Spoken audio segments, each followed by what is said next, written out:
امت مسلمہ کے نام القدس کی پکار۔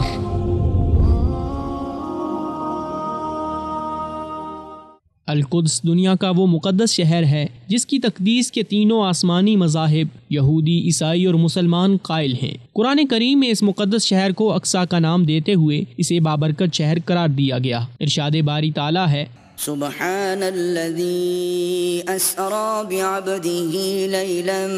من المسجد الحرام إلى المسجد الأقصى الذي باركنا حوله لنريه من آياتنا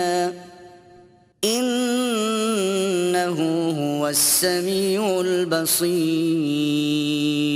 مفسرین کے مطابق اقصیٰ سے مراد القدس شہر ہے۔ القدس دنیا کی تاریخ کا وہ قدیم شہر ہے جہاں اللہ نے بے شمار انبیاء کرام بھیجے۔ یہی وہ شہر ہے جہاں حضرت ابراہیم علیہ السلام، حضرت یعقوب علیہ السلام، حضرت اسحاق علیہ السلام، حضرت زکریا علیہ السلام، حضرت موسیٰ علیہ السلام، حضرت داؤد علیہ السلام، حضرت سلیمان علیہ السلام، حضرت عیسیٰ علیہ السلام اور حضرت محمد صلی اللہ علیہ وسلم جیسے جلیل القدر انبیاء کرام تشریف لائے۔ القدس تاریخی اور دینی شعائر کا حامل شہر ہے، جہاں مسجد الجامع یعنی مسجد اقصیٰ، قبۃ الصخرہ، مسجد قبلی، مسجد عمر، مسجد داؤد، دیوار براق وغیرہ واقع ہیں۔ مسجد اقصیٰ دراصل 1,44,000 مربع میٹر کا وہ علاقہ ہے جو 200 کے قریب دینی اور تاریخی شعائر پر محیط ہے۔ مسجد اقصیٰ کے ارد گرد عثمانی بادشاہ سلیمان قانونی نے دیواریں بنائی تھیں جس کے 14 دروازے ہیں۔ مسجد اقصیٰ نہ صرف مسلمانوں کا قبلہ اول ہے بلکہ رحمت عالم صلی اللہ علیہ وسلم یہیں سے انبیاء کرام کی امامت کروا کر معراج پر اللہ تعالیٰ سے ملاقات کے لیے تشریف لے گئے تھے۔ احادیث کے مطابق مسجد اقصیٰ مسجد حرام اور مسجد نبوی کے بعد وہ عظیم مسجد ہے جہاں ایک نماز پر ایک روایت کے مطابق 500 اور ایک دوسری روایت کے مطابق 250 نمازوں کا ثواب ملتا ہے۔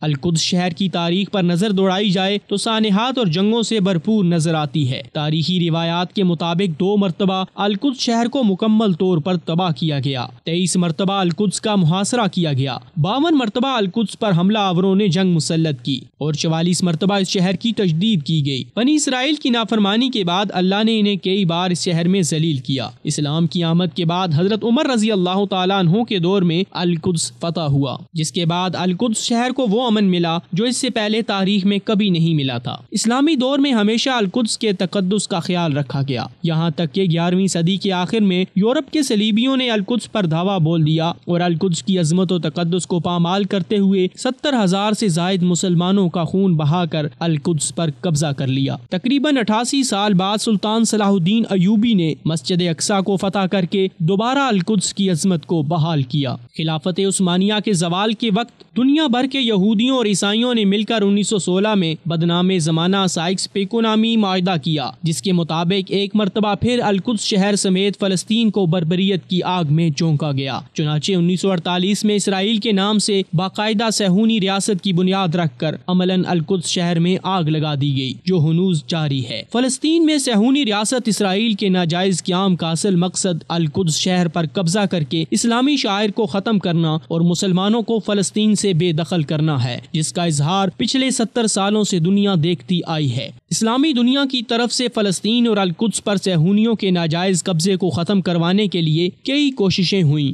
مگر ہر بار مسلمانوں کے سروں پر سوار بعض استعماری اعلی کار حکمرانوں نے خیانت کا مظاہرہ کیا اور اسرائیلی صہیونیوں کی درپردہ حمایت کی، جس کی وجہ سے غاصب اسرائیلی یہودی مضبوط سے مضبوط تر ہوتے گئے اور نتیجہ یہاں تک جا پہنچا کہ اب غاصب اسرائیلی یہودی القدس جیسے مقدس شہر کو اپنا دارالخلافہ قرار دے کر اس پر مکمل کنٹرول حاصل کرنا چاہتے ہیں تاکہ یہاں سے مسلمانوں اور اسلامی شاعر کو ختم کر کے صہیونی شاعر کو ترویج دی جائے۔ گزشتہ 70 سالوں سے امریکہ سمیت اقوام متحدہ کے بیشتر ملکوں نے اسرائیل کے القدس شہر پر قبضے اور اسے اسرائیل کا دارالخلافہ قرار دینے کے اقدام کی مخالفت کر رکھی تھی، جس کی وجہ سے اسرائیل القدس شہر میں ناجائز آبادکاری اور دیگر غاصبانہ سرگرمیاں کرنے کا مجاز نہیں تھا، مگر 6 ستمبر 2017 کو امریکہ کے صدر ڈونلڈ ٹرمپ نے پہلی بار القدس کو اسرائیل کا دارالخلافہ تسلیم کرتے ہوئے امریکی سفارت خانے کو تل ابیب سے القدس منتقل کرنے کا فیصلہ کر دیا۔ امریکی صدر کے اس متنازع فیصلے کا مقصد اسرائیل کو فلسطین کے باقی ماندہ حصے پر کنٹرول دینے کی راہ ہموار کرنا اور فلسطین بالخصوص القدس سے مسلمانوں اور اسلامی شاعر کا خاتمہ کرنا ہے۔ امریکی صدر کے اس متنازع فیصلے کی پوری دنیا میں مذمت کی جا رہی ہے، مگر سوال یہ ہے کہ کیا محض مذمت سے اسرائیل اسرائیل اپنے ظالمانہ اور غاصبانہ اقدامات سے باز آ جائے گا؟ کیا القدس جیسے مقدس شہر کی عظمت اور تقدس صہیونی درندوں کی درندگی سے محفوظ رہ پائے گی؟ یاد رہے، القدس حرمین شریفین کے بعد امت مسلمہ کا مشترکہ مقدس شہر ہے جس کی حفاظت ہر مسلمان پر فرض ہے، مگر افسوس امت مسلمہ ماضی کی طرح اب بھی امریکہ اور اسرائیل کے اعلی کار حکمرانوں اور OIC جیسی غیر فعال تنظیموں سے امید لگائے بیٹھی ہے۔ اس سے پہلے کہ غاصب یہودی امت مسلمہ کے قبلہ اول اور القدس شہر میں واقع رحمت عالم صلی اللہ علیہ وسلم کے مصلی امامت اور جائے معراج کی حرمت کو پامال کریں، مسلمانوں کو بھرپور طریقے سے آگے بڑھ کر غاصب یہودیوں کے ناپاک عزائم کو روکنا ہوگا، ورنہ مسجد اقصیٰ کے بعد صہیونی عزائم حرمین شریفین جیسے مقدس شہروں کی حرمت پامال کرنے اور دیگر اسلامی ملکوں کو تخت و تاراج کرنے تک پہنچ جائیں گے، اور پھر روز قیامت اللہ تعالیٰ کے دربار میں رحمت عالم صلی اللہ علیہ وسلم کے سامنے اس بزدلی کا حساب دے کر پشیمان ہونا پڑے گا۔